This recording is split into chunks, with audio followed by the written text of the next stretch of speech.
क्या सोच रही है मैडम? ज़ैन अली के बारे में सोच रही हूँ। ज़ैन के बारे में क्या सोच रही है? यही कि वो कितने मुकम्मल इंसान है, एक परफेक्ट जेंटलमैन। प्लीज अब उसको ये सब मत कह देना, उसका दिमाग 7वें आसमान पे पहुंच जाएगा।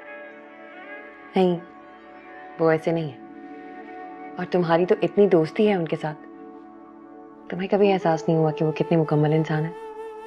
दोस्ती है, पसंद भी है, लेकिन मुकम्मल मुकम्मल कोई नहीं होता। मेरे लिए तो ज़ैन अली मुकम्मल इंसान है। बहुत पसंद करती हूँ ज़ैन अली।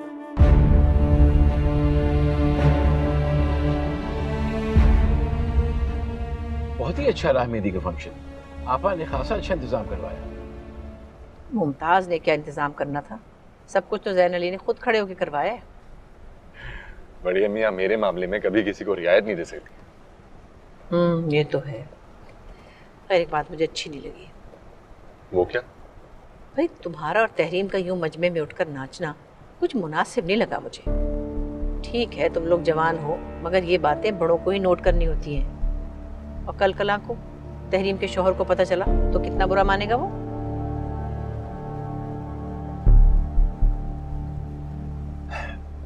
नूरजहां, ये शादी ब्याह के फंक्शंस में तो बच्चे रौनक लगाए रहते हैं, हल्ला गुल्ला करते रहते हैं। आप इस चीज को महसूस ना कीजिए। और मैं और तहरीम काफी अच्छे दोस्त भी हैं। आई एम श्योर कि तहरीम के हस्बैंड को कभी कोई एतराज नहीं होगा। चलो देखेंगे।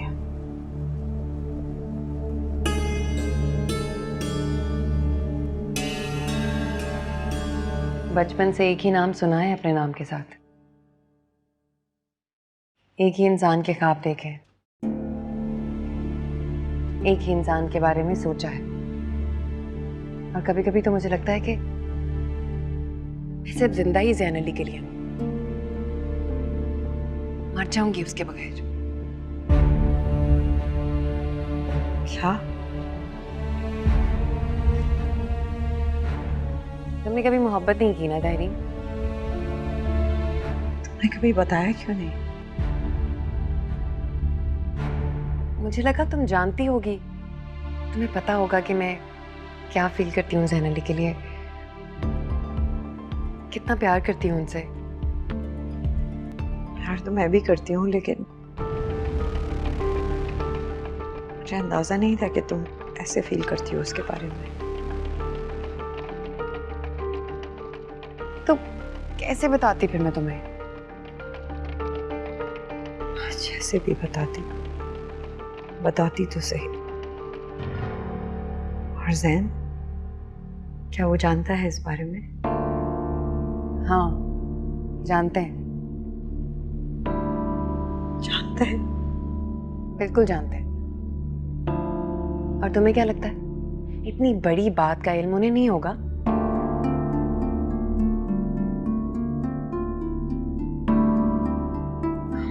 कई बार सोचा मैंने कि तुम्हें बताऊंगी,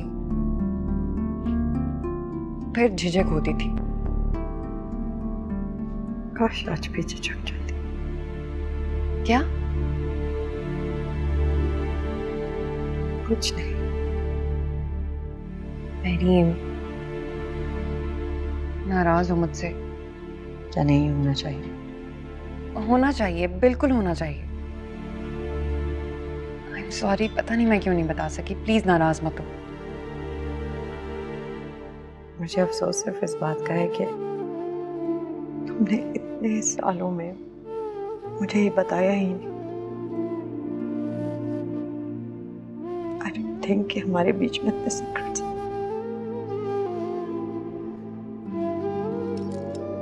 नहीं, रख क्या?